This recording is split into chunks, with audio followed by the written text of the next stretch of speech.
新闻头起先来关心到，伫咧高雄一间托婴中心逼出收上侪囡仔，聘用无高保资格的老师，而且更唔开冷气，互真侪囡仔拢热甲生病的代志。社会局表示，伫咧5月、6月时有去稽查，发现因无经过核准就聘用托育人员，无伫咧立案的空间照顾囡仔等等，已经甲撤销准公托的资格，嘛有协助17个囡仔来换托婴中心。因若即摆讲到无开冷气的代志，会阁请专家去评估。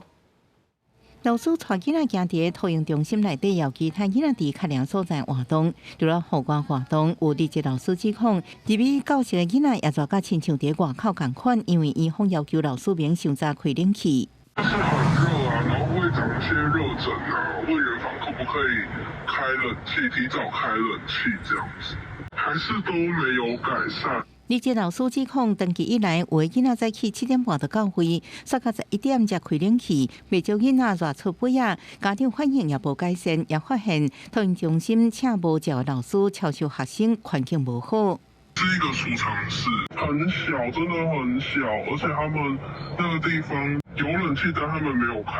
未经核准就聘用托育人员从事托育的行为，另外呢，也在没有立案的一个空间里面去收托照顾孩子等违规的情事。市府表示，托婴中心本来有准公托资格，稽查了，因为违反离校法，已经伫6月撤销准公托资格，17个囡仔也转去别个所在。社会局裁罚的一些争议，我们可以了解一下吗？